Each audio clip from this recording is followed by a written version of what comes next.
के बाद ना घंटी बजा देना, ताकि मैं जब भी कोई नया वीडियो अपलोड करूं तो तुम्हारी फोन की भी घंटी बजे। वाराणसी न्यूज बुनकर की आवाज में आप सभी का स्वागत है। भारत बंद का असर उत्तर प्रदेश में बहुत कम दिखा, लेकिन अन्य प्रदेशों में भारत बंद का असर देखने को मिला।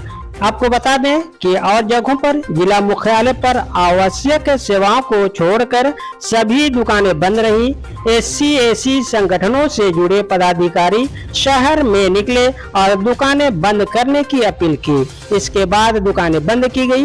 बंद को देखते हुए जिला मुख्यालय पर पुलिस बल तैनात रहा। इस बंद के दौरान चंद्रशेखर आजाद ने क्या कहा, आइए देखते हैं।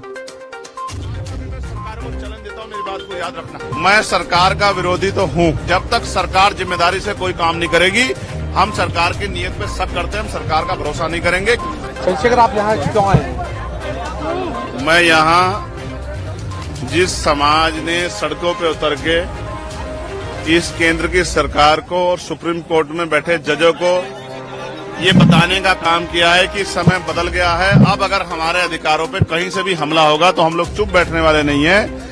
उसी सरकार को ये बताने कि जब समाज सड़कों पर रहेगा तो उनके नेता भी बंगलों में महलों में नहीं बैठेंगे, वो भी सड़कों पर रहकर समाज का संरक्षण करेंगे।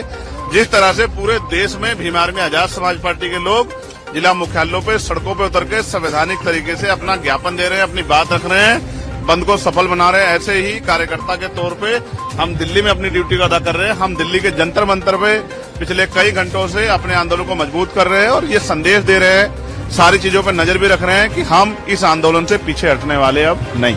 कुछ लोग कह रहे हैं आप विरोधी भी हैं बंद की। मैं सरकार का विरोधी तो हूँ।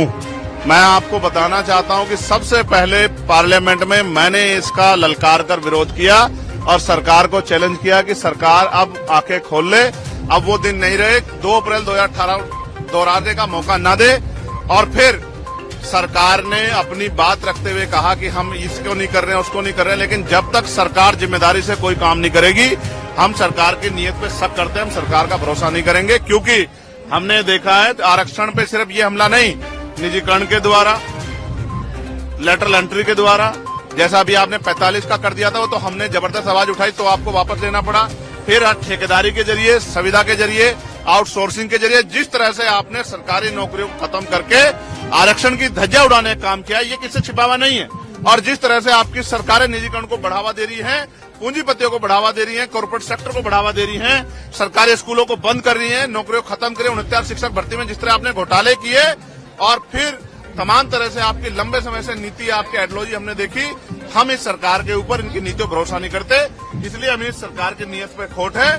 डॉक्टर बाबा साहब अम्बेडकर ने कहा था संविधान कितना भी अच्छा क्यों ना हो, चलाने वाले हाथ अच्छे नहीं होंगे, उनकी नीयत अच्छी नहीं होगी, उनकी नीति अच्छी नहीं होगी तो अंत संविधान बुरा साबित होगा। इसलिए आज हम ये नीला झंडा लेके आते हैं कि हम किसी भी कीमत पे सरकार के हथकंडों को, सरकार की बुरी मंशा को, सरकार के षड्यंत्रों को कामयाब नहीं होने देंगे। एक और बात, अगर सरकार कहती है कि बंटवारे की बात को कुछ देने की बात कर रहे हैं तो मैं आपको विश्वास दिलाता हूं, मैं चंद्रशेखर आजाद, बाबा साहब अम्बेडकर, मान्यवर काशीराम साहब, मान्यवर दीना भाना वाल्मीकि जी के मिशन का सिपाही, मैं आपको विश्वास दिला कहता हूं, ये हमारे भाइयों की बात है। हम अपने भाइयों से इस आंदोलन के बाद टेबल टॉक करेंगे, उनकी समस्या को सुनेंगे, अपनी बात भी रखेंगे और मिलकर अपनी समस्या का हल निकालेंगे। हम बंदर बाट नहीं होने देंगे। हम सरकार को अपने अधिकारों पे राजनीतिक रूप से फायदा लेने के लिए अपने लोगों को लड़ने नहीं देंगे। हम अपने भाईचारा बना के रखेंगे। और फिर मैं कह रहा हूं, मैंने 1.5 साल पहले ही मांग उठाई थी कि जो जिन जातियों को अवसर नहीं मिले, जब 10% आर्थिक आधार पर आरक्षण आप सामान्य जाति के बच्चों को दे सकते हैं, सामान्य जातियों को दे सकते हैं, तो 10% आरक्षण आप अति पिछड़ी और अति दलित जातियों को क्यों नहीं दे सकते? सरकार ये बताए। लेकिन सरकार ने की मंशा ही कभी ये नहीं थी। सरकार की मंशा तो जातिगत आरक्षण को खत्म करने की है। सरकार की मंशा तो जातिगत आरक्षण को खत्म करके, हमारी संवैधानिक ताकत खत्म करके, आर्थिक आधार पर आरक्षण लागू करके अपने लोगों को फायदा देने की है। सरकार की मंशा तो लेटर एंट्री करके हमारे लोगों को सिस्टम से निकाल के अपनी विचारधारा के लोगों को सिस्टम में बिठा के और पॉलिसी मेकिंग में जब उनके लोग बैठे होंगे तो हमारे लिए पॉलिसियां नहीं बनेंगी। इसलिए हमें सरकार की नीयत पे खोट है। हम अपने भाइयों के साथ खड़े हैं। अगर हमारे भाइयों को हिस्सा देने की बात आएगी तो हम अपना हिस्सा भी उनको दे देंगे, लेकिन सरकार की नीयत के खोट को और सरकार की प्रणालियों को हम लोग लागू नहीं होने देंगे। और अभी ये आंदोलन खत्म नहीं हुआ है। आज तो संपूर्ण भारत में भारत बंद जारी है, लेकिन 11 सितंबर को जो हमने दूसरा चरण इसका बुलाया दिल्ली में, उस दिन हम सरकार को घुटने टिकवा देंगे। अगर आज सरकार ने घुटने टेके, उसके बाद जब पार्लियामेंट का सेशन चलेगा, आप मेरी बात को याद रखना, हम सरकार को घुटने टिकवाने के लिए एक इतनी बड़ा जन समर्थन यहाँ दिल्ली में जुटाएंगे कि सरकार की आंखें खुल जाएंगी, नींद खुल जाएगी, और हम अपने आरक्षण पे, अब अपने अधिकारों पर किसी भी तरह की जो है हमला बर्दाश्त नहीं करेंगे। अपनी भाईचारे को बना के रखेंगे, अपनी एकता को बना के रखेंगे और दुश्मन की चालों को भी कामयाब नहीं होने देंगे।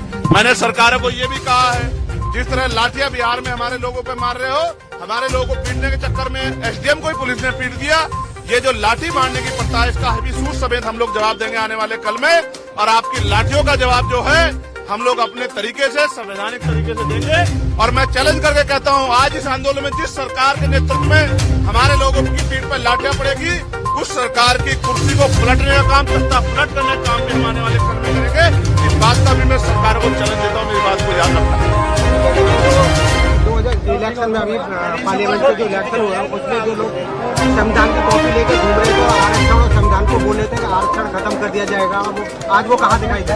देखिए, मैं आज अपने समाज के संरक्षण के लिए, समाज के आवाज को मजबूत करने के लिए सड़क पर उतरा हूँ। आज मैं किसी को कुछ नहीं कहना चाहता। हमारे समाज की आंखें वो सबको देख रहा है, कौन क्या कर रहा है। समाज की आंखें नहीं, ऐसा नहीं समाज की आंखें नहीं है, समाज देख रहा है। और अब समाज आने वाले कल में जो फैसले लेगा, उनसे सभी दलों को एहसास होगा कि किस तरह से चुप्पी रखी जाती है और किस तरह से बंद मुंह करके सरकार को समर्थन दिया जाता है।